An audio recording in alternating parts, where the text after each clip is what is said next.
ಗೆದ್ದೇ ಗೆಲ್ಲುವೆ ಒಂದು ದಿನ, ಗೆಲ್ಲಲೇಬೇಕು ಒಳ್ಳೆತನ. ಗಬ್ಬರ್ ಸಿಂಗ್ ರಾಜಕೀಯ ಲೋಕದಲ್ಲಿ ಒಂದು ಹೊಸ ಸಂಚಲನ, ಒಂದು ಮಿಂಚಿನ ದಾಳಿಯನ್ನೇ ಶುರು ಮಾಡ್ತಾರೆ. ಮಂಡಿ ಕ್ಷೇತ್ರದ ಜನತೆ ನನ್ನನ್ನ ಕೈ ಹಿಡಿದ್ರೆ ಯಾವುದೇ ಕಾರಣಕ್ಕೂ ನಾನು ಸಿನಿಮಾ ರಂಗಕ್ಕೆ ವಾಪಸ್ ಹೋಗಲ್ಲ. ರಾಜಕೀಯ ಲೋಕಕ್ಕೂ ಸಿನಿಮಾ ಲೋಕಕ್ಕೂ ಒಂದು ಅವಿನಾಭಾವ ಸಂಬಂಧ ಇದೆ. ಅದು ಇಂದು ನೆನ್ನೆಯದ್ದಲ್ಲ. ಕಳೆದ 60ರ ದಶಕದಿಂದ ಹಿಡಿದು 2024ರ ತನಕವೂ ಕೂಡ ಸಿನಿಮಾ ಲೋಕದಲ್ಲಿ ಸ್ಟಾರ್ ನಟ ನಟಿಯರಾಗಿ ಮಿಂಚಿದವರು ರಾಜಕೀಯ ಲೋಕದಲ್ಲೂ ಒಂದು ಕೈ ನೋಡಿದ್ದಾರೆ. ನಾವು ಆರಂಭದಿಂದ ನೋಡ್ತಾ ಹೋದ್ರೆ MGR, NTR, ಶಿವಾಜಿ ಗಣೇಶನ್, ಜಯಲಲಿತಾ ಸೇರಿದಂತೆ ಅನೇಕ ದಿಗ್ಗಜರು ರಾಜಕೀಯ ಲೋಕದಲ್ಲಿ ಯಾರೂ ಕೂಡ ತಿಕ್ಕಿ ಹಳಿಸಲಾಗದಂತ ಒಂದು ಹೊಸ ಇತಿಹಾಸವನ್ನೇ ಸೃಷ್ಟಿ ಮಾಡಿ ಹೋಗಿದ್ದಾರೆ.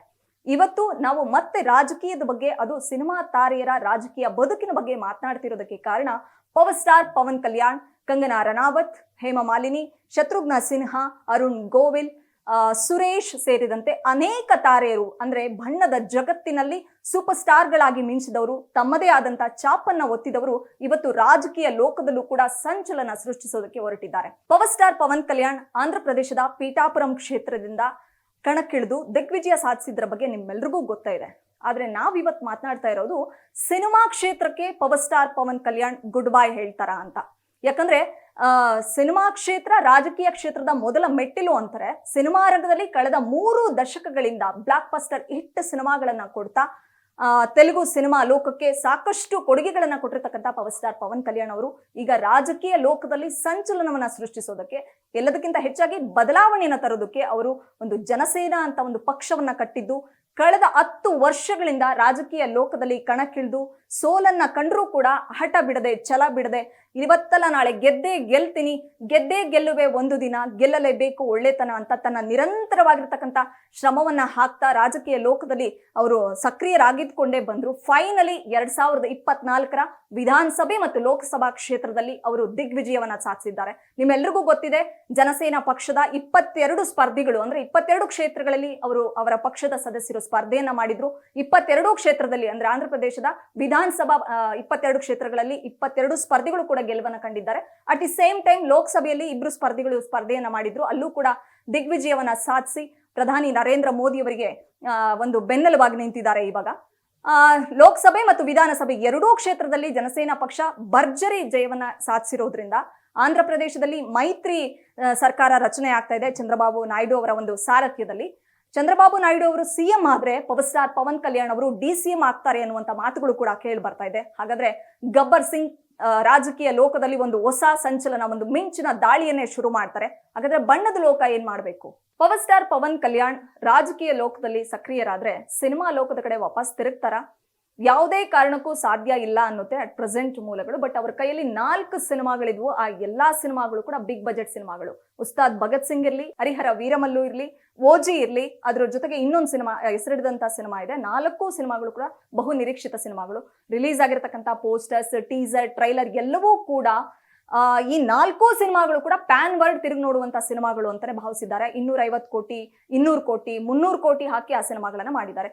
ಸೊ ಆ ಸಿನಿಮಾಗಳ ಗತಿ ಏನು ಅನ್ನುವಂಥದ್ದು, ಆ ಸಿನಿಮಾಗಳಿಗೆ ಇನ್ವೆಸ್ಟ್ ಮಾಡಿರ್ತಕ್ಕಂಥ ನಿರ್ಮಾಪಕರ ಗತಿ ಏನು ಅನ್ನುವಂಥ ಕ್ವಶನ್ ಅಂತೂ ರೈಸ್ ಆಗಿದೆ. ಸಿನಿಮಾ ಎಲ್ಲಿವರೆಗೂ ಬಂತು, ಎಲ್ಲಾ ಸಿನಿಮಾದ ಶೂಟಿಂಗ್ ಕಂಪ್ಲೀಟ್ ಆಗಿದೆಯಾ ಗೊತ್ತಿಲ್ಲ. But power star Pawan Kalyan ಅವರು ರಾಜಕೀಯದ ಕಡೆ ತಮ್ಮ ಒಲವನ್ನ ತೋರಿಸಿದ ಆ ದಿನದಿಂದ ಇಲ್ಲಿವರೆಗೂ ಕೂಡ ಅವರು ರಾಜಕೀಯದಲ್ಲಿ ಭದ್ರವಾಗಿ ನೆಲೆಯೂರಬೇಕು ಅನ್ನೋ ಕಾರಣಕ್ಕೆ ಬ್ಯಾಕ್ ಟು ಬ್ಯಾಕ್ ಸಿನಿಮಾಗಳನ್ನೇನು ಕೊಡ್ಲಿಲ್ಲ ಅವರು. ಬಟ್ ಮಾಡಿರ್ತಕ್ಕಂಥ ಎಲ್ಲಾ ಸಿನಿಮಾಗಳು ಕೂಡ ಬಹುತೇಕ ಬ್ಲಾಕ್ ಬಸ್ಟರ್ ಹಿಟ್ ಸಿನಿಮಾಗಳು. ಈ 4 ಸಿನಿಮಾ ಆದ್ಮೇಲೆ, ಅಂದ್ರೆ ಈ 4 ಸಿನಿಮಾಗಳು ಬಹುಶಃ ಈ ವರ್ಷ ಒಂದು ಸಿನಿಮಾ ರಿಲೀಸ್ ಆಗ್ಬೋದು. 2025 ಒಳಗಡೆ ಎಲ್ಲ ಸಿನಿಮಾ ರಿಲೀಸ್ ಆಗುತ್ತೆ. ಈ ಕಮಿಟ್ ಆಗಿರ್ತಕ್ಕಂಥ ಸಿನಿಮಾಗಳನ್ನ ಮುಗಿಸ್ಕೊಡ್ಬೇಕಾಗಿರ್ತಕ್ಕಂಥ ಕರ್ತವ್ಯ ಅವರು ಒಬ್ಬ ನಟನಾಗಿ, ಈಗ ಅಟ್ ಪ್ರೆಸೆಂಟ್ ಸಂಸದನಾಗಿ ಅವ್ರ ಜವಾಬ್ದಾರಿ ಇದ್ದೇ ಇರುತ್ತೆ. ಮುಂದಿನ ದಿನಗಳಲ್ಲಿ ಅವರು ಬೇರೆ ಬೇರೆ ಸಿನಿಮಾಗಳಿಗೆ ಸಹಿ ಹಾಕೋದು ಕೊಂಚ ಡೌಟೇ. ಯಾಕಂದ್ರೆ ಒಬ್ಬ ನಾಯಕನಾಗಿ ಜನರು ಅವರನ್ನ ಅಕ್ಸೆಪ್ಟ್ ಮಾಡಿದ ಮೇಲೆ ಸಿನಿಮಾಗಳಲ್ಲಿ ಬೇರೆ ಬೇರೆ ಪಾತ್ರಗಳನ್ನ, ಅಂದ್ರೆ ಒಂದ್ ಸಿನಿಮಾದಲ್ಲಿ ಮಾಡಿದಂತ ಪಾತ್ರಗಳನ್ನ ಬೇರೆ ಸಿನಿಮಾದಲ್ಲಿ ಮಾಡಕ್ಕಾಗಲ್ಲ. ಬಟ್ ಇಲ್ಲಿವರೆಗೂ ಕೂಡ ಅವರು ಒಬ್ಬ ನಟ ಅಷ್ಟೇ. ಬಟ್ ಇವತ್ತಿಂದ ಅವರು ಜನನಾಯಕನಾಗಿರೋದ್ರಿಂದ ಪಾತ್ರಗಳ ಆಯ್ಕೆಯಲ್ಲಿ ಅವರು ತುಂಬಾ ಎಚ್ಚರ ವಹಿಸಬೇಕಾಗತ್ತೆ. ಅದು ಬೇಡವೇ ಬೇಡ, ಗೋಜಿಗೆ ಹೋಗೋದೇ ಬೇಡ, ಪಾತ್ರಗಳ ಆಯ್ಕೆನೂ ಬೇಡ, ಸಿನಿಮಾ ಲೋಕದ ಸಹವಾಸನೂ ಬೇಡ ಅಂತ ಹೇಳ್ಬಿಟ್ಟು ಗಬ್ಬರ್ ಸಿಂಗ್ ಏನಾದ್ರು ನಿರ್ಧಾರ ಮಾಡ್ತಾರ? ಯಾಕಂದ್ರೆ ಕಳೆದ 10 ವರ್ಷಗಳಿಂದ ನಿರಂತರ ಪರಿಶ್ರಮ ಹಾಕಿದ್ರು, ಜನಸೇವೆಯನ್ನ ಮಾಡಬೇಕು ಅಂತ ಹೇಳ್ಬಿಟ್ಟು ಜನಸೇನಾ ಅಂತಾನೆ ಒಂದು ಪಕ್ಷವನ್ನ ಸ್ಥಾಪನೆ ಮಾಡಿದ ಮೇಲೆ ಜನರ ಕಷ್ಟಗಳೇನು, ಅವ್ರನ್ನ ಗೆಲ್ಸಿರ್ತಕ್ಕಂಥ ಕ್ಷೇತ್ರದ ಸಮಸ್ಯೆಗಳೇನು, ರಾಜಕೀಯ ಲೋಕದಲ್ಲಿ ತಾನೇನು ಹೊಸದನ್ನ ತರಬಹುದು.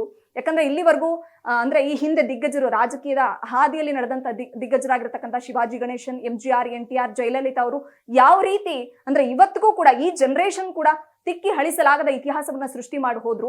ಸೊ ತನ್ನ ರಾಜಕೀಯ ಬದುಕು ಕೂಡ ಅದೇ ರೀತಿ ಇರಬೇಕು ಅಂತಂದ್ರೆ ನಾನು ಸಿನಿಮಾ ಲೋಕದ ಕಡೆ ಕಾನ್ಸಂಟ್ರೇಟ್ ಮಾಡಿದ್ರೆ ರಾಜಕೀಯ ಲೋಕದಲ್ಲಿ ಹೊಸ ಮಿಂಚಿನ ಸಂಚಲನ ಸೃಷ್ಟಿಸೋದಕ್ಕೆ ಸಾಧ್ಯವಿಲ್ಲ ಅನ್ನುವಂತ ನಿರ್ಧಾರ ಏನಾದ್ರೂ ಪವನ್ ಕೈಗೊಂಡ್ರೆ ಸಿನಿಮಾ ಲೋಕಕ್ಕೆ ವಾಪಸ್ ಬರ್ಲಿಕ್ಕೆ ಸಾಧ್ಯ ಆಗಲ್ಲ.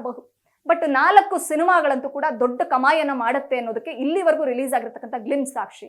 ಇದು ಪವನ್ ಕಲ್ಯಾಣ್ ಸಿನಿ ಕರಿಯರ್ ಮತ್ತೆ ರಾಜಕೀಯದ ಬದುಕಾದ್ರೆ ಇನ್ನು ಕಂಗನಾ ರನವತ್ ಕಳೆದೊಂದು ದಶಕಗಳಿಂದ ಬಹುಶಃ 14 ವರ್ಷಗಳಿಂದ ಅವರು ಸಿನಿಮಾ ರಂಗದಲ್ಲಿದ್ದಾರೆ.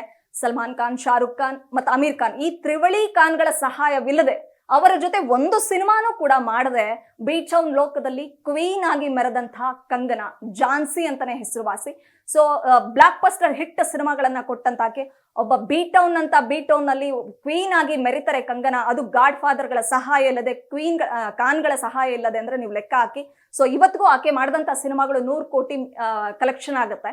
ಬಟ್ ಕಳೆದ ಒಂದು 5-6 ವರ್ಷಗಳಿಂದ ಆಕೆಯ ಸಿನಿಗ್ರಾಫ್ ಕೂಡ ಕಡಿಮೆ ಆಗ್ತಾ ಹೋಯ್ತು. ಮಾಡಿದಂತ ಸಿನಿಮಾಗಳು ಎಲ್ಲೋ ಒಂದ್ ಕಡೆ ಫ್ಲಾಪ್ ಆಗ್ತಾ ಹೋದು, ಅಂದ್ರೆ ಹೇಳ್ಕೊಳ್ಳೋ ಮಟ್ಟಿಗೆ ಸಕ್ಸಸ್ ಆಗಿರ್ಲಿಲ್ಲ. ಈವನ್ ತಲೈವಿ ಸಿನಿಮಾ ಅಂದ್ರೆ ದಿವಂಗತ ಜಯಲಲಿತಾ ಅವರ ಒಂದು ಬಯೋಪಿಕ್ ಸಿನಿಮಾ ಮಾಡಿದ್ರು ತಲೈವೆ ಅಂತ. ಆ ಸಿನಿಮಾನು ಕೂಡ 100 ಕೋಟಿ ಹಾಕಿ ಬಜೆಟ್ ಹಾಕಿ ಸಿನಿಮಾ ಮಾಡಿದ್ರು ಕೂಡ ಕಲೆಕ್ಷನ್ ಮಾಡಿದ್ ಮಾತ್ರ 10 ಕೋಟಿ. ಬಟ್ ಅಟ್ ಪ್ರೆಸೆಂಟ್ ಒಂದು ಎಮರ್ಜೆನ್ಸಿ ಅಂತ ಸಿನಿಮಾ ಮಾಡ್ತಿದ್ದಾರೆ. ಎಮರ್ಜೆನ್ಸಿ ಅಂದಾಕ್ಷಣ ನಿಮಗೆ ಕಣ್ಮುಂದೆ ಬರ್ತಕ್ಕಂಥದ್ದು ಭಾರತದ ಮಾಜಿ ಪ್ರಧಾನಿ ದಿವಂಗತ ಇಂದಿರಾ ಗಾಂಧಿ ಅವರು ಕಣ್ಮುಂದೆ ಬರ್ತಾರೆ. ಅವರ ಎಮರ್ಜೆನ್ಸಿಯನ್ನ ಬೆಳ್ಳಿ ಭೂಮಿ ಮೇಲೆ ಒಂದು ವಿಭಿನ್ನವಾಗಿ ಕಟ್ಕೊಡ್ಬೇಕು ಅಂತ ಹೇಳ್ಬಿಟ್ಟು ಮತ್ತೆ ಅವರು ಬಯೋಪಿಕ್ ಅನ್ನ ಮಾಡಿದ್ದಾರೆ. ಎಮರ್ಜೆನ್ಸಿ ಅಂತಾನೆ ಟೈಟ್ಲ್ ಇಟ್ಟಿದ್ದಾರೆ.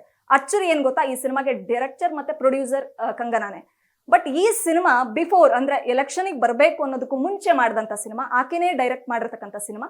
ಈ ಸಿನಿಮಾ ಅವರ ಸಿನಿಕರಿಗೆ ಬಹುದೊಡ್ಡ ಹೊಡೆತ ಕೊಡುತ್ತೆ ಅನ್ನುವಂತ ಮಾತುಗಳು ಕೂಡ ಕೇಳಿ ಬರ್ತಿದೆ. ಯಾಕಂದ್ರೆ ಇದರಲ್ಲಿ ಇಂದಿರಾ ಗಾಂಧಿ ಅವರನ್ನ ವಿಲನ್ ಆಗಿ ತೋರಿಸಿದ್ದಾರೆ ಅಂತ. ಇಂದಿರಾ ಗಾಂಧಿ ಅವರ ಪಾತ್ರಕ್ಕೆ ಕಂಗನಾನೇ ಬಣ್ಣ ಹಚ್ಚಿದರೆ, ಅವರೇ ಡೈರೆಕ್ಟ್ ಮಾಡಿದರೆ, ಅವರೇ ದುಡ್ಡು ಹಾಕಿರೋದ್ರಿಂದ, ಎಸ್ಪೆಷಲಿ ವಿಲನ್ ಆಗಿ ತೋರಿಸಿರೋದ್ರಿಂದ ಇವತ್ತು ಕಂಗನಾ ಮಂಡಿ ಕ್ಷೇತ್ರದಿಂದ ಸ್ಪರ್ಧೆ ಮಾಡಿರ್ತಕ್ಕಂಥದ್ದು ಬಿಜೆಪಿ ಟಿಕೆಟ್ ಪಡೆದು ಬಿಜೆಪಿಗೆ ಸಾಥ್ ಕೊಟ್ಟು ಮೊದಲ ಹೆಜ್ಜೆಯಲ್ಲೇ ಬಹುದೊಡ್ಡ ಗೆಲುವನ್ನ ಸಾಧಿಸಿರ್ತಕ್ಕಂಥ ಕಂಗನಾ ಕಾಂಗ್ರೆಸ್ ಭಾರತದ ಪ್ರಧಾನಿ ಆಗಿರ್ತಕ್ಕಂಥ ಇಂದಿರಾ ಗಾಂಧಿ ಅವರ ಬಯೋಪಿಕ್ ಮಾಡಿದ್ರೆ ಅದರಲ್ಲಿ ಅವ್ರನ್ನ ವಿಲನ್ ಆಗಿ ತೋರಿಸಿದ್ರೆ ಇವತ್ತು ಕಾಂಗ್ರೆಸ್ ಪಕ್ಷ ಆ ಸಿನಿಮಾವನ್ನ ರಿಲೀಸ್ ಮಾಡ್ಲಿಕ್ಕೆ ಬಿಡುತ್ತಾ ಇಲ್ಲ ಅನ್ನುತ್ತೆ ಬೀಟೌನ್ ಮೂಲಗಳು. ಸಿನಿಮಾ ರಿಲೀಸ್ ರೆಡಿ, ಜೂನ್ 14ರಂದು ಸಿನಿಮಾ ರಿಲೀಸ್ ಡೇಟ್ ಫಿಕ್ಸ್ ಆಗಿದೆ. ಬಟ್ ಸಿನಿಮಾ ಯಾವುದೇ ಕಾರಣಕ್ಕೂ ರಿಲೀಸ್ ಮಾಡ್ಲಿಕ್ಕೆ ಬಿಡಲ್ಲ. ವಿಲನ್ ಆಗಿ ತೋರಿಸಿರ್ತಕ್ಕಂಥ ಸಿನಿಮಾವನ್ನ ಬೆಳ್ಳಿ ಭೂಮಿ ಮೇಲೆ ಮೆರವಣಿಗೆ ಹೊರಡೋದಕ್ಕೆ ಯಾವುದೇ ಕಾರಣಕ್ಕೆ ಬಿಡಲ್ಲ ಅನ್ನುವಂಥ ಮಾತುಗಳು ಕೇಳಿ ಬರ್ತಿದೆ. ಬಟ್ ಇದು ನೆಗೆಟಿವ್ ಆಗುವಂತ ಚಾನ್ಸಸ್ ಇದೆ. ಬಟ್ ಹಾಕಿರೋ ದುಡ್ಡಂತೂ ಕಷ್ಟ ಆಗುತ್ತೆ. ಸಿನಿಮಾ ಅಂದ್ರೆ ಪ್ರತಿಭಟನೆಗಳು ನಡೆದ್ರೆ ಅಥವಾ ಸಿನಿಮಾ ತಡೆ ಆದ್ರೆ, ಸಿನಿಮಾ ರಿಲೀಸ್ಗೆ ತಡೆ ಒಡ್ಡಿದ್ರೆ ಎಮರ್ಜೆನ್ಸಿ ICU ವಾರ್ಡ್ಗೆ ಹೋಗೋದಂತೂ ಖಚಿತ. ಕಂಗನಾ ರಾಜಕೀಯ ಅಖಾಡಕ್ಕೆ ಇಳಿಯೋ ಮೊದಲೇ ಹೇಳಿದ್ರು, ಒಂದು ವೇಳೆ ಹಿಮಾಚಲ ಪ್ರದೇಶದ ಮಂಡಿ ಕ್ಷೇತ್ರದ ಜನತೆ ನನ್ನನ್ನ ಕೈ ಹಿಡಿದ್ರೆ ಯಾವುದೇ ಕಾರಣಕ್ಕೂ ನಾನು ಸಿನಿಮಾ ರಂಗಕ್ಕೆ ವಾಪಸ್ ಹೋಗಲ್ಲ, ಸಿನಿಮಾ ಕ್ಷೇತ್ರಕ್ಕೆ ಗುಡ್ ಬೈ ಹೇಳ್ತೀನಿ ಅಂತ. ಹಾಗಾದ್ರೆ ಅದಕ್ಕೆ ಮಾತು ಕೊಟ್ಟಂತೆ ನಡ್ಕೊಳ್ತಾರ? ಯಾಕಂದ್ರೆ ಮಂಡಿ ಕ್ಷೇತ್ರದ ಜನತೆ ಮುತ್ತಿನ ಹಾರವನ್ನೇ ಹಾಕಿದ್ದಾರೆ. ಸೊ ಬಹು ಅಂತರದಿಂದ ಅಂದ್ರೆ ಬಹು ಮತಗಳನ್ನ ಗಳಿಸ್ಕೊಂಡು ಕಂಗನಾ ಕ್ವೀನ್ ಇವಾಗ ಸಂಸದೆ ಸ್ಥಾನಕ್ಕೆ ಹೋಗ್ತಾ ಇದ್ದಾರೆ. ಹಾಗಾದ್ರೆ ಅವ್ರು ಮಾತು ಕೊಟ್ಟಂತೆ ನಡ್ಕೊಳ್ತಾರ? ಇನ್ಮೇಲೆ ಅವ್ರು ಸಿನಿಮಾ ಮಾಡಲ್ವಾ ಗೊತ್ತಿಲ್ಲ. ಬಟ್ ಇಲ್ಲಿವರೆಗೂ ಕೂಡ ಅಂದ್ರೆ ಅಂದ್ರೆ ರಾಜಕೀಯ ಕ್ಷೇತ್ರ ಅಖಾಡಕ್ಕೆ ಇಳಿಯೋಕ್ ಮುಂಚೆನೂ ಕೂಡ ಬಿಜೆಪಿ ಪರವಾಗಿ ಬ್ಯಾಟ್ ಬೀಸ್ತಾ ಪ್ರಧಾನಿ ಮೋದಿ ಅವರ ಪರವಾಗಿ ಮಾತನಾಡಿಕೊಂಡು ಯಾರ್ಯಾರೆಲ್ಲ ಕಾಲೆಳಿತಾರೆ ಮೋದಿಜಿ ಅವರದ ಅವ್ರಿಗೆಲ್ರಿಗೂ ಕೂಡ ತಿರುಗೇಟು ಕೊಡುವಂತ ಕೆಲಸವನ್ನ ಮಾಡಿಕೊಂಡು ಫೈನಲಿ ಮಂಡಿ ಕ್ಷೇತ್ರದ ಟಿಕೆಟ್ ಪಡೆದು ಗೆದ್ದು ಬೀಗಿದ್ದಾರೆ. ಅವರ ಒಂದು ಸಿನಿ ಕರಿಯರ್ ಕೂಡ ಎಮರ್ಜೆನ್ಸಿಗೆ ಕೊನೆ ಆಗುತ್ತೆ ಅನ್ನುವಂಥ ಮಾತುಗಳು ಕೇಳಿ ಬರ್ತಿದೆ. ಈ ಇಬ್ರು ಅಂದ್ರೆ ಪವರ್ ಸ್ಟಾರ್ ಪವನ್ ಕಲ್ಯಾಣ್ ಮತ್ತೆ ಕಂಗನಾ ಇಬ್ರು ಕೂಡ ಫೈರ್ ಬ್ರ್ಯಾಂಡ್ಗಳು ಇವತ್ತು ರಾಜಕೀಯ ಕಣದಲ್ಲಿ. DCM ಆಗ್ತಾರೆ ಪವರ್ ಸ್ಟಾರ್ ಪವನ್ ಕಲ್ಯಾಣ್ ಅನ್ನುವಂತ ಮಾತುಗಳು ಕೇಳಿ ಬರ್ತಿದೆ. ಒಂದು ವೇಳೆ DCM ಆದ್ರೆ ಆಯಾ ಕ್ಷೇತ್ರದಲ್ಲಿ ಅಭಿವೃದ್ಧಿ ಮಾಡ್ಲಿಕ್ಕೆ ಪವನ್ ಕಲ್ಯಾಣ್ ಅವರು ಗಮನ ವಹಿಸಬೇಕಾಗುತ್ತೆ. ಇನ್ನು ಸಂಸದೆಯಾಗಿ ಮಂಡಿ ಕ್ಷೇತ್ರದ ಸಂಸದೆಯಾಗಿರ್ತಕ್ಕಂಥ ಕಂಗನಾ ಅವರು ಕೂಡ ಸಿನಿಮಾ ಕಡೆ ಗಮನ ವಹಿಸೋದು ಕೂಡ ಡೌಟ್ ಅನ್ನುವಂಥ ಮಾತುಗಳು ಕೇಳಿ ಬರ್ತಾ ಇದೆ. ನೋಡೋಣ ಮುಂದಿನ ದಿನಗಳಲ್ಲಿ ಜನರ ಒಪ್ಪಿಗೆಯನ್ನ ಪಡೆದು ಅಥವಾ ಜನಕ್ಕೆ ಇಷ್ಟವಾಗುವಂತ ಅಥವಾ ಜನನಾಯಕನಾಗಿ ಅಖಾಡಕ್ಕೆ ಇಳಿದಿರ್ತಕ್ಕಂಥ ಪವನ್ ಕಲ್ಯಾಣ್ ಅವರು ಅದೇ ರೀತಿ ಯಾವ್ದಾದ್ರು ಪಾತ್ರಗಳು ಬಂದ್ರೆ ಅಥವಾ ಬಯೋಪಿಕ್ ತರದ ಪಾತ್ರಗಳನ್ನ ಬಂದ್ರೆ ಒಪ್ಕೊಂಡು ಮಾಡ್ತಾರ? ಕಂಗನಾ ಕೂಡ ಈಗ ತಲೈವಿ ಮತ್ತೆ ಇಂದಿರಾ ಗಾಂಧಿ ಅವರ ಬಯೋಪಿಕ್ ಮಾಡದಂತೆ ಮುಂದಿನ ದಿನಗಳಲ್ಲಿ ದಿಗ್ಗಜರ ಬಯೋಪಿಕ್ ಅನ್ನ ಮಾಡುವಂತ ಕೆಲಸಗಳನ್ನ ಏನಾದ್ರು ಮಾಡ್ತಾರಾ ಅನ್ನೋದನ್ನ ಕಾದ್ ನೋಡ್ಬೇಕಾಗಿದೆ. ಬಟ್ ರಾಜಕೀಯ ಲೋಕದಲ್ಲಿ ಸಿನಿಮಾದವರು ಅಖಾಡಕ್ಕಿಳಿತಕ್ಕಂಥದ್ದು ಒಂದು ಟ್ರೆಂಡ್ ಆಗ್ತಾ ಇದೆ. ಇಂದಿನಿಂದ ಅಂದ್ರೆ 60ರ ದಶಕದಿಂದಲೂ ಕೂಡ ಸಾಕಷ್ಟು ಜನ ದಿಗ್ಗಜರು ಅಖಾಡಕ್ಕಿಳಿದು ತಮ್ಮದೇ ಆಗಿರ್ತಕ್ಕಂಥ ಕೊಡುಗೆಯನ್ನು ರಾಜಕೀಯ ಕ್ಷೇತ್ರಕ್ಕೆ ಕೊಡ್ತಾ ಬರ್ತಿದ್ರು. ಇವತ್ತು ಅವರದ್ದೇ ಹಾದಿಯಲ್ಲಿ ಬಂದ್ರು, ಚಿರಂಜೀವಿ ಬಂದ್ರು, ಬಟ್ ಅವರು ಗೆಲುವನ್ನ ಕಾಣ್ಲಿಕ್ಕೆ ಸಾಧ್ಯ ಆದ್ರೆ ಅವರು ವಾಪಸ್ ಹೋದ್ರು ರಾಜಕೀಯದಿಂದ. ಕಮಲ್ ಹಾಸನ್ ರಾಜಕೀಯಕ್ಕೆ ಬರಬೇಕು ಅಂತ ಅವರು ಬರದಿಂದ ಅಂದ್ರೆ ಎದುರು ನೋಡ್ತಾ ಇದ್ದಾರೆ. ಇನ್ನು ರಜನಿಕಾಂತ್ ಅವರು ರಾಜಕೀಯ ಅಖಾಡಕ್ಕೆ ಇಳಿಬೇಕು ಅನ್ನುವಂಥದ್ದು ಇಡೀ ಪಡೆಯಪ್ಪನ ಅಭಿಮಾನಿಗಳ ಒಂದು ಒತ್ತಾಸೆ. ಬಟ್ ರಜನಿಕಾಂತ್ ಅವರು ಯಾವಾಗ ಬರ್ತಾರೆ ಗೊತ್ತಿಲ್ಲ. ಇನ್ನು ಇಳೆಯ ದಳಪತಿ ವಿಜಯ್ ಬರಬೇಕು ರಾಜಕೀಯಕ್ಕೆ ಅಂತ ಹೇಳ್ಬಿಟ್ಟು ತಮ್ಮ ಸ್ವಂತ ಪಕ್ಷವನ್ನ ಸ್ಥಾಪನೆ ಮಾಡಿದ್ದಾರೆ. ಪವರ್ ಸ್ಟಾರ್ ಪವನ್ ಕಲ್ಯಾಣ್ ಅವರು ಜನಸೇನಾ ಪಕ್ಷವನ್ನ ಸ್ಥಾಪನೆ ಮಾಡಿ ರಾಜಕೀಯದಲ್ಲಿ ಸಂಚಲನವನ್ನ ಸೃಷ್ಟಿಸಿರುವಂತೆ ಮುಂದಿನ ದಿನಗಳಲ್ಲಿ ವಿಜಯ್ ದಳಪತಿ ಕೂಡ ಅಖಾಡಕ್ಕಿಳಿಯುವಂತ ಉತ್ಸುಕರಾಗಿದ್ದಾರೆ. ರಾಜಕೀಯ ಲೋಕದಲ್ಲಿ ನ್ಯಾಷನಲ್ ಪಾರ್ಟಿಗಳನ್ನ ಬೆಂಬಲಿಸಿಕೊಂಡು ಅಖಾಡಕ್ಕಿಳಿದವರು ಇದ್ದಾರೆ. ಸ್ವಂತ ಪಕ್ಷ ಸ್ಥಾಪನೆ ಮಾಡಿ ರಾಜಕೀಯ ಕ್ಷೇತ್ರದಲ್ಲಿ ತಮ್ಮದೇ ಆಗಿರತಕ್ಕಂಥ ಒಂದು ಸಂಚಲನವನ್ನ ಮೂಡಿಸಿದಂತ ಸ್ಟಾರ್ಗಳು ಇದ್ದಾರೆ. ಅದೇ ಹಾದಿಯಲ್ಲಿ ನಾನು ರಾಜಕೀಯ ಬೇಡ ಪ್ರಜಾಕೀಯವನ್ನ ಸ್ಥಾಪನೆ ಮಾಡ್ತೀನಿ ಅಂತ ಹೊರಟಿದ್ದಾರೆ ರಿಯಲ್ ಸ್ಟಾರ್ ಉಪೇಂದ್ರ ಅವರು. ಬಟ್ ಆ ಪಕ್ಷಕ್ಕೆ ಸೂಕ್ತವಾಗಿರ್ತಕ್ಕಂಥ ಬೆಂಬಲ ಸಿಗ್ತಾ ಇಲ್ಲ, ಜನ ಬೆಂಬಲ ಸಿಗ್ತಾ ಇಲ್ಲ. ಬಟ್ ಮುಂದಿನ ದಿನಗಳಲ್ಲಿ ಪ್ರಜಾಕೀಯ ಪಕ್ಷವನ್ನ ಅಸ್ತಿತ್ವಕ್ಕೆ ತರೋದಕ್ಕೆ ಬುದ್ಧಿವಂತ ಹೋರಾಟವನ್ನ ನಡೆಸ್ತಾ ಇದ್ದಾರೆ. ಅದಕ್ಕೆ ಸೂಕ್ತವಾದ ಬೆಲೆ ಸಿಗುತ್ತೆ. ಜನ ಕೂಡ ರಿಯಲ್ ಸ್ಟಾರ್ ಉಪೇಂದ್ರ ಅವರ ಬುದ್ಧಿವಂತನ ಒಂದು ಸ್ಟ್ರಾಟಜಿ ಏನು, ಪ್ರಜಾಕೀಯ ಅಸ್ತಿತ್ವಕ್ಕೆ ಅಂದ್ರೆ ಏನೆಲ್ಲ ಕೆಲಸಗಳಾಗುತ್ತೆ ಅನ್ನೋದನ್ನ ಮನದಟ್ಟು ಮಾಡಿಕೊಂಡ್ರೆ ಮುಂದಿನ ದಿನಗಳಲ್ಲಿ ಇವತ್ತು ಜನಸೇನಾ ಪಕ್ಷ ಅಧಿಕಾರಕ್ಕೆ ಬಂದಂತೆ ಮುಂದಿನ ದಿನಗಳಲ್ಲಿ ನಮ್ಮ ರಿಯಲ್ ಸ್ಟಾರ್ ಉಪೇಂದ್ರ ಅವರ ಪ್ರಜಾಕೀಯ ಪಕ್ಷವು ಅಸ್ತಿತ್ವಕ್ಕೆ ಬರಬಹುದು. ಅದು ಯಾವುದಕ್ಕೂ ಕೂಡ ಕಾದ್ ನೋಡೋಣ ಅಂತ ಹೇಳ್ತಾ ಇದಾಗಿತ್ತು ಪವರ್ ಕ್ಲೈಮ್ಯಾಕ್ಸ್ ಸ್ಪೆಷಲ್ ಸ್ಟೋರಿ. ಇದು ಗ್ಯಾರಂಟಿ ನ್ಯೂಸ್, ಸುದ್ದಿ ಖಚಿತ, ನ್ಯಾಯ ನಿಶ್ಚಿತ. ಗ್ಯಾರಂಟಿ ನ್ಯೂಸ್, ಸುದ್ದಿ ಖಚಿತ, ನ್ಯಾಯ ನಿಶ್ಚಿತ.